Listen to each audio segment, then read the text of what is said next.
Let's talk about a moment we've all been through, standing face to face with someone in an argument that feels like a fight for victory.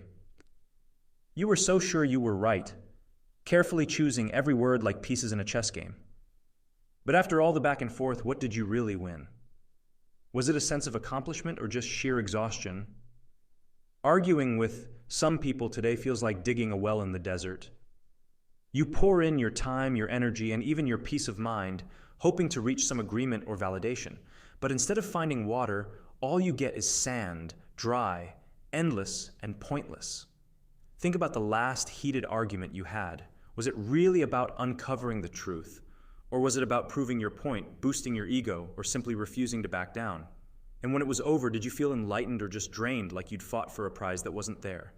In this video, I'm going to show you why arguing isn't the sign of strength many think it is. In fact, it often shows weakness. True strength is knowing when to walk away, letting others wrestle with their need to be right while you conserve your energy for what really matters. Nietzsche helps us understand why. He saw arguments as tools for the weak, like a crumbling building propped up by shaky scaffolding. True strength, in his eyes, is like an architect who builds something extraordinary. They don't explain their design to everyone passing by. Their creation speaks for itself. For Nietzsche, arguing shows a lack of confidence. It's what he called slave morality, the mindset of people who beg for approval, like someone pleading their case in court.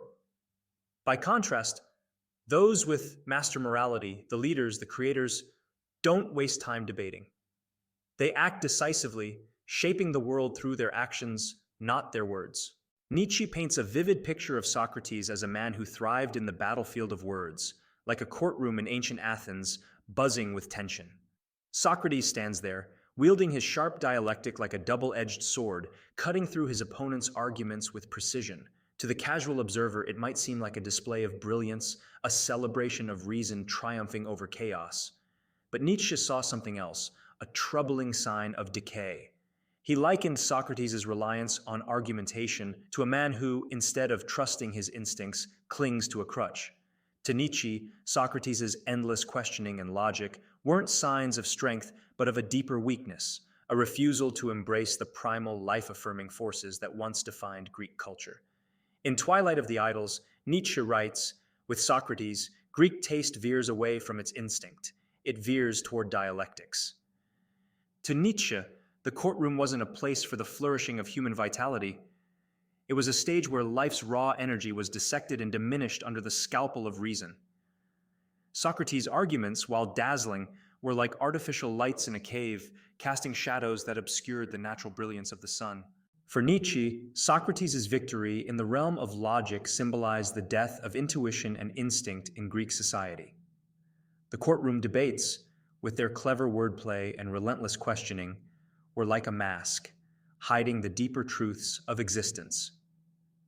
Nietzsche lamented this shift, seeing Socrates' approach as the beginning of a decline, where humanity's connection to its instincts and passions was replaced by an obsession with cold, calculated reason.